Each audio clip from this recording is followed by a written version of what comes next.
das prostitutas. Não sei qual que é a realidade hoje. Eu prefiro acreditar que seja diferente, mas naquela época foi uma coisa muito forte que as prostitutas me falaram, né? Vamos para o intervalo comercial, voltamos já já.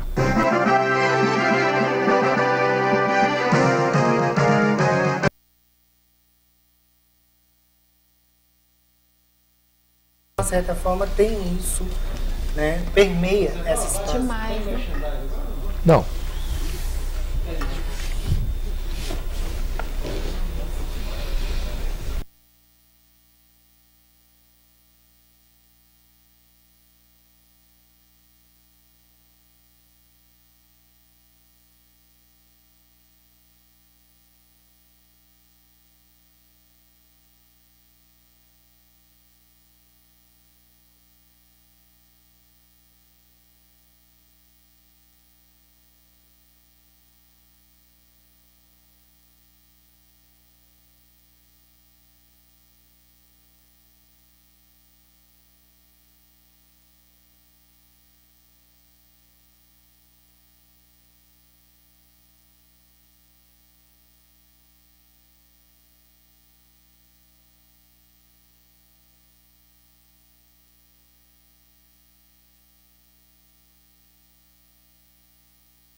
De volta com a opinião em debate desta noite, com o tema em plena era da liberdade sexual, porque as prostitutas são tão procuradas. Tema do próximo programa: quais as melhores opções para as férias de julho?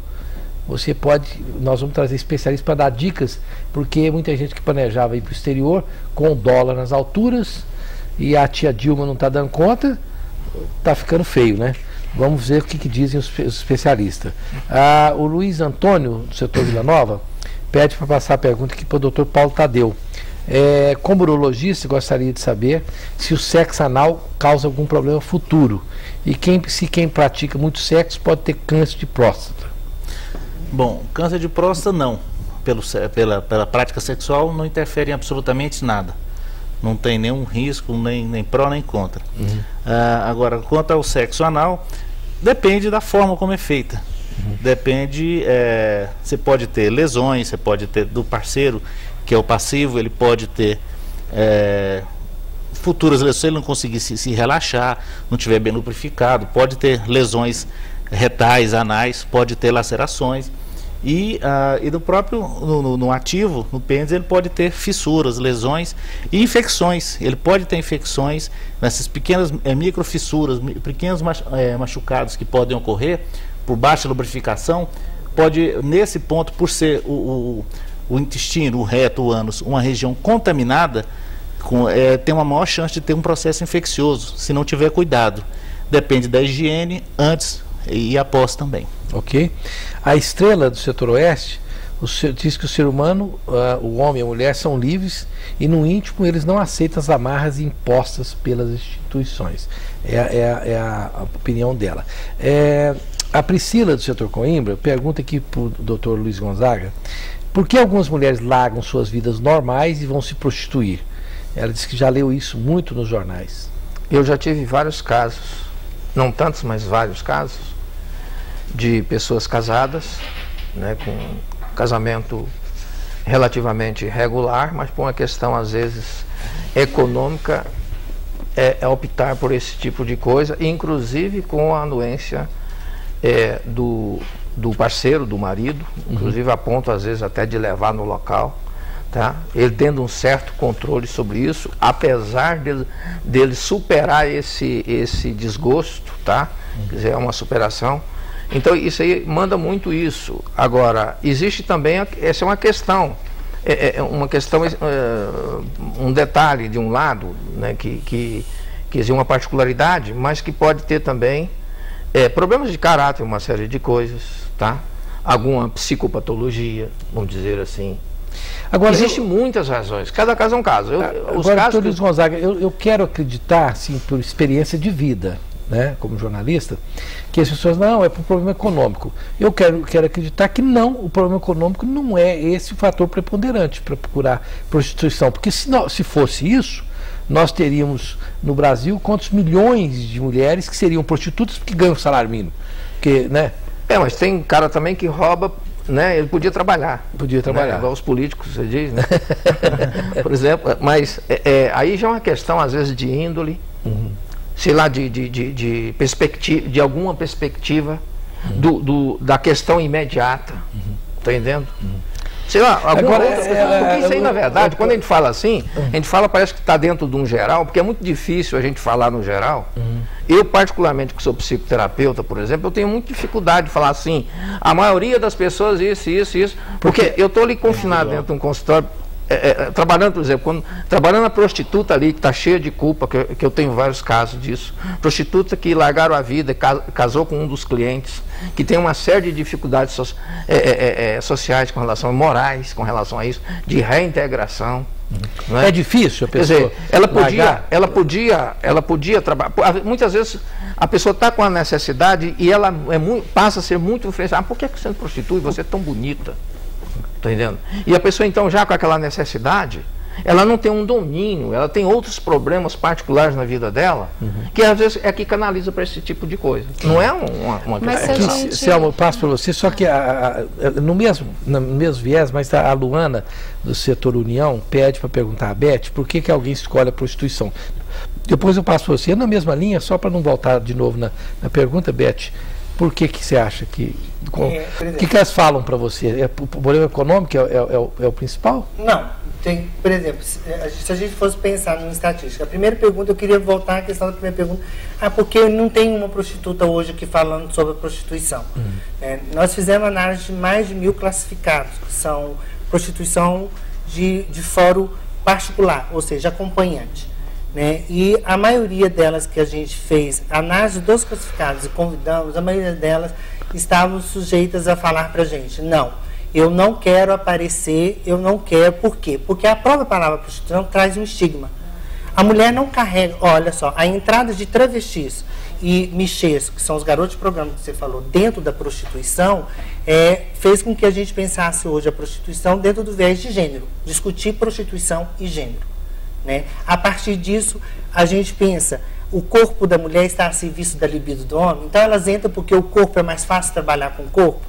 Um homem, por exemplo, uma mulher que tem porcentagem, respondendo o que a Luana, foi o que a Luana perguntou. Nós temos casos de mulheres prostitutas que entraram dentro da prostituição para comprar uniforme da sua filha, o material escolar. Aí você fala, mas como assim você entrou? Um homem, por exemplo, que vai pôr o alimento dentro de casa, ele capina um lote. Uma mulher batendo de porta em porta para lavar uma roupa, para fazer qualquer coisa nesse sentido, o que é o dinheiro rápido? Por que, por exemplo, algumas pessoas entram num esquema vamos dizer assim, de escolher a prostituição como segunda opção? Porque é um dinheiro rápido. Eu entro, eu ganho dinheiro, R$50, vou lá, pago o gás. Eu ganho R$50, eu compro o uniforme da minha filha, eu pago a prestação. Esse é um dinheiro imediato. Como a questão, por exemplo, das travestis, hoje dentro do mercado ser cabeleireiro, é um dinheiro rápido. Ninguém vai fazer unha, vai pagar semana que vem. E o estigma das travestis quando você fala travesti, todas são prostitutas. Não, não são todas prostitutas. Não. O estigma delas é muito maior. A ideia que eu tenho é que os travestis, a maioria deles se prostituem. Não é verdade? Não é verdade. Não é verdade. Não é verdade. Eles fazem outras coisas. Não é verdade. Porque a travestilidade é uma identidade. É uma identidade de gênero. Não é uma profissão. Então, as terminologias são erradas. E isso é toda essa discussão. A pessoa escolhe por N motivos.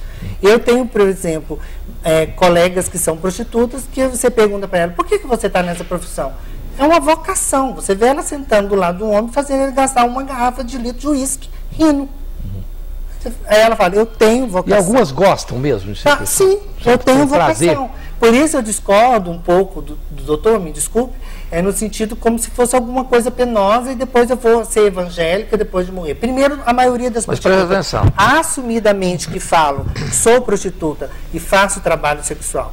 Porque muitas das mulheres, ela assume, sou prostituta e faço trabalho sexual. Os homens, por exemplo, nós chamamos de ditos michês ou garotos de programa, porque eles não se assumem como profissionais do sexo.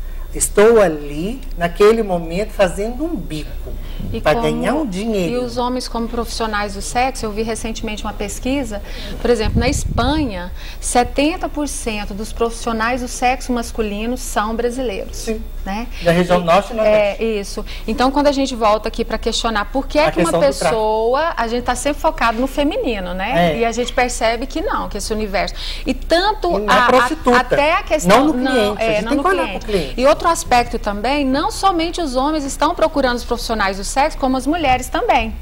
Então, isso não era evidenciado antigamente, mas hoje isso é fato. As mulheres têm procurado também os profissionais do sexo. Mas quando falou na questão do fator econômico, por que é que uma pessoa vai exercer atividade, vamos dizer, como profissional do sexo? Eu me lembrei do filme La Belle de Jour, né? La Belle de Jour revela o quê? Revela uma mulher casada, muito rica, o marido, vamos dizer assim, dentro do padrão, excepcional, e ela se realiza na prostituição. Então, é aquilo que eu já falei aqui, a morte e o sexo está para o ser humano como uma das coisas mais enigmáticas e cada um vai buscar conhecer da sua maneira e do seu jeito. Doutor Luiz Gonzaga queria fazer uma colocação. A questão da culpa, quando disse que às vezes procura a religião por uma questão de culpa, presta bem atenção no que eu falei há pouco, que eu estou confinado num consultório e eu tenho esse lado científico que não gosto de divagações, apesar de ser escritor. Eu prefiro isso nos livros, porque é aceitável e me agrada o narcisismo, certo? Mas de ciência que tem nos meus livros, por mais que eu queira ser concreto, deve ter 20%, com todo o critério que eu uso. Por isso, se eu fosse sociólogo, eu estaria com outro argumento. Eu estou falando das que aparecem lá. O senhor está falando de uma experiência... de uma análise realmente psicológica.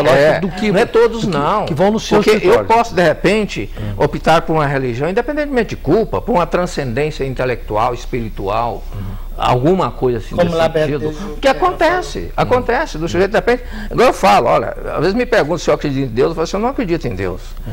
Mas se eu não acredito em Deus, eu falo assim, não, esse Deus que está aí, que vocês tentam acreditar, tem muito mais incredulidade do que acreditar. Então, os tempos que eu já procurei, eu sou de formação católica e tudo mais e tal, não me convenceram desde menino. Porque eu era muito concreto desde menino. Mas eu acredito em tanta coisa e respeito tanta coisa que o religioso de tempo não faz o que eu faço. Eu acho que eu então isso aí é uma particularidade, porque é muito difícil fazer ciência quando você tem uma referência no geral e fazendo uma estatística que 90 vale mais do que 10. Muitas vezes um vale mais do que 99. E às vezes uma pessoa fala assim, não, eu faço por isso, mas quando a gente vai analisar a questão do inconsciente dela, tem outros dados ali. A própria maneira como ela lidou com a questão da sexualidade que foi repassada pelos educadores, pelo pai e pela mãe.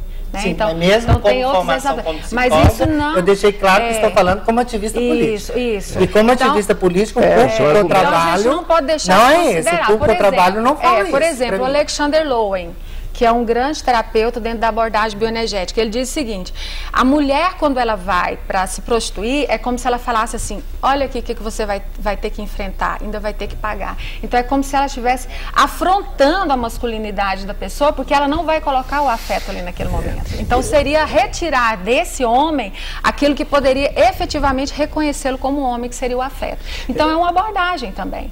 Né? Então, essa são área vários que pontos. vocês tão bem atuam é tão interessante que eu fui entrevistando, que me vi na obrigação pessoal, não obrigação, no prazer pessoal. Eu estou fazendo um curso de psicologia transpessoal, de 3 anos lá com o Newton, que o senhor conhece bem, Muito para bom. poder, porque é fascinante, né? Como o doutor Luiz Gonzaga disse, a Selma também, e a Beth e todos vocês, é porque o ser humano é tão único que eu entendo que é fascinante você tentar entender pelo menos as regras que são mais gerais, que atende o ser humano, né?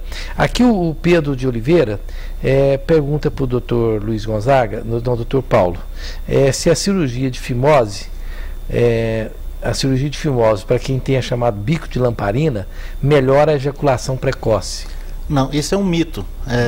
A retirada, porque o controle da ejaculação não é um controle peniano, ele é um controle